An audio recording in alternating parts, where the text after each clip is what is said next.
এতিয়া আমি ৰূপকুৰীয়া গাঁও কি কাছকনি গাঁৱত আহিছোঁ। ইয়াত আমি গম পালোঁ যে এজনী ছোৱালী বিকলাংগ আছে, শৰীৰে অসুস্থ বুলি ক'ব পাৰি। তথাপিও এইবাৰ আমি গম পালোঁ যে তাই বহুত ধুনীয়াকৈ মেট্ৰিক পাছ কৰিছে। তাক আমি এতিয়া মান কেৰ আৱাজ চেনেল তৰফৰ পৰা আমি তাইক সম্বৰ্ধনা জনাব আহিছোঁ।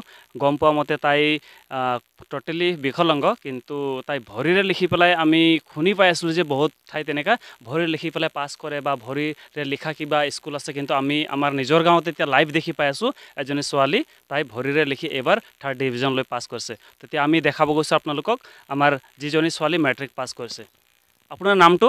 মিছ ফাতেমা খাতুন। মিছ ফাতেমা খাতুন, আমি দেখিবলৈ পাইছোঁ মিছ ফাতেমা খাতুন। আপুনি এইবাৰ মেট্ৰিক পাছ কৰিছে? পাছ কৰিছে। মেট্ৰিক পাছ কৰিছে। চ' বহুত আমাক ধুনীয়া লাগিছে, সেইটো কাৰণে আমি মান কি আৱাজ ইউটিউব চেনেল তৰফৰ পৰা আমি সম্বৰ্ধনা জনাম। আৰু আমাৰ সম্বৰ্ধনা জনাব আমাৰ অমৰজ্যোতি ইংলিছ স্কুলৰ ছাৰ মিষ্টাৰ জোনাছ ছাৰ ডাঙৰীয়াই। তাইক এটা ফুলম গামোচাৰে সম্বৰ্ধনা জনাব।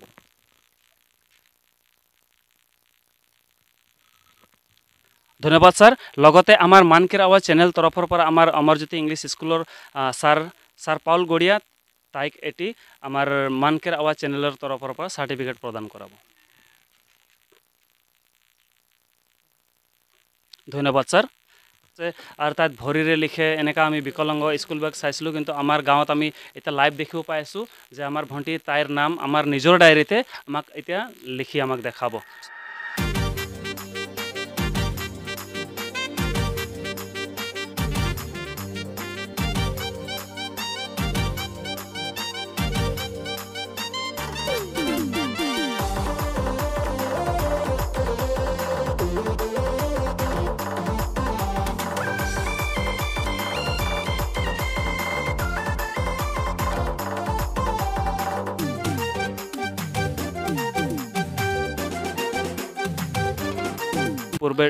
কিছুদিন পূৰ্বে ঢুকাল।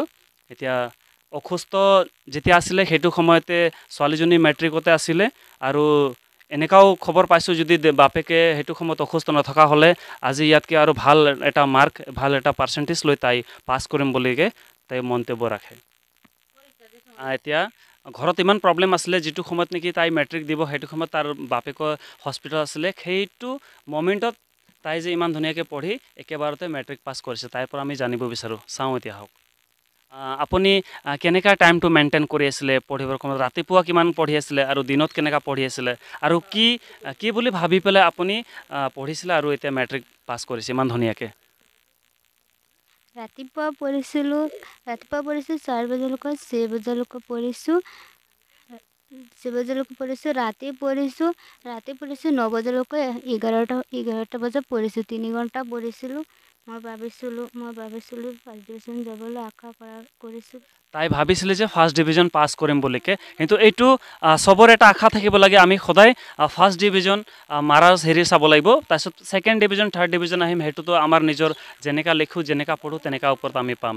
কিন্তু কথাটো হ'ল কি, এইটোৱে মেছেজ দিব বিচাৰোঁ ৰাইজক যে এজনী অসুস্থ ছোৱালীজনী ইমান ধুনীয়াকৈ তাই ভৰিৰে লিখি পেলাই মেট্ৰিক পাছ কৰিছে। আৰু তাই যেনেকৈ কৈছে যে মই 9টাৰ পৰা ৰাতি 11টালৈকে পঢ়ি আছিলোঁ আৰু ৰাতিপুৱা টোটেলি মানে সময় টাইম টেবুল মেইনটেইন কৰি পঢ়ি আছিলে।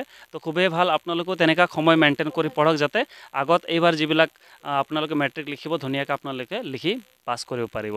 তো আমি এতিয়া সোধোঁ, আমাৰ যেতিয়া এই আকৌ অহা বছৰ যিবিলাক মেট্ৰিক লিখিব সেই ষ্টুডেণ্টবিলাকক কি বুলি ক'ব বিচাৰে, তেওঁলোকক কি উৎসাহ দিব বিচাৰে?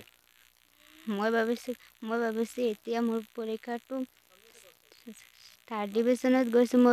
মই ভাবিছোঁ হাই ছেকেণ্ডেৰীত যাম। 1st ডিভিজন যাবলৈ মোৰ আশা আছে। মোৰ পূৰা আশা আছে। মই হাই ছেকেণ্ডেৰীত গ'লে 1st ডিভিজন যাবলৈ পূৰা আশা আছে।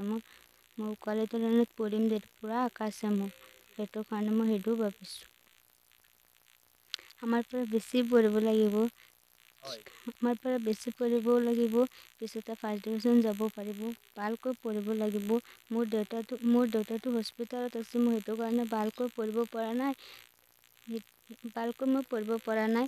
ল'ৰা ছোৱালীৰ সামনে যিটো পৰীক্ষা দিব সেইটো ভালকৈ পঢ়িব লাগিব। মই মানুহে হাতেৰে লিখিব নোৱাৰে, মই বহীৰে লিখিছোঁ, পাছ কৰিছোঁ। গৌৰৱৰ কথা, তাই ভৰিৰে লিখি পাছ কৰিছে। আৰু ফাতেমাৰ মাক আছে, মাককো আমি 2 এষাৰ কথা সুধিব বিচাৰোঁ।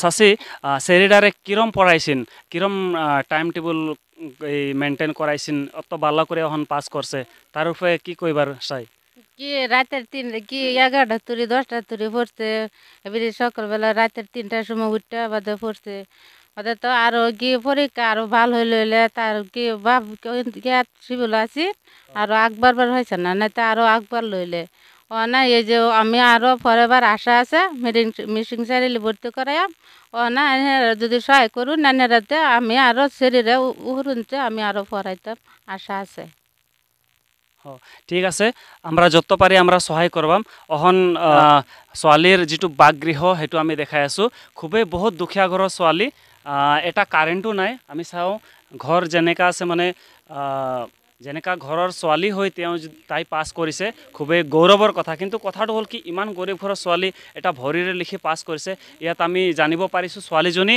মমবাতি জ্বলাই তাই পঢ়ি আছিলে ইয়াত এটা কাৰেণ্টো নাই চাওক কিমান এটা দুৰ্ভাগ্যা ছোৱালী যেটো সময়ত নেকি মাক বাপেকৰ হেৰি লাগিছিল সেইটো সময়ত তাইৰ দেউতাও বাহিৰত আছিলে তাইৰ দেউতাও আপোনাৰ মেডিকেলত আছে সেইটো সময়ত দেউতাৰ মনত পৰিব না দেউতাক চাব নে ঘৰত পৰিব সেইটো সময়ত তাই মেট্ৰিক পাছ কৰিলে আমাক খুবেই গৌৰৱ লাগিছে কিন্তু আমি জনাই দিব বিচাৰো যদি তাইৰ ওপৰত বা তেওঁলোকৰ ঘৰক যদি কোনোবাই হেল্প কৰিব বিচাৰে আমি নম্বৰটো দি দিম তেওঁলোকক কণ্টেক্ট কৰি একাউণ্ট নম্বৰবিলাক দি দিম আপোনালোকে তেওঁলোকক হেল্প কৰিব পাৰিব কাৰণ বহুত দুখীয়া ঘৰৰ ছোৱালী আৰু তাই কৈ আছে যে মই LGB মিছন চাৰ্লি কলেজত এডমিশ্যন কৰিম আমি দোৱা কৰি আছোঁ যে যেনেকা তুমি এইটো মেট্ৰিকত পাছ কৰিলা 3rd ডিভিজন আমি দোৱা কৰিম তুমি যাতে হাই ছেকেণ্ডাৰী বহুত ভাল মাৰ্কত পাছ কৰিবা বুলিকে আমি আমাৰ তৰফৰ পৰা তোমাক শুভেচ্ছা জ্ঞাপন কৰি আছোঁ আৰু আশীৰ্বাদ কৰি আছোঁ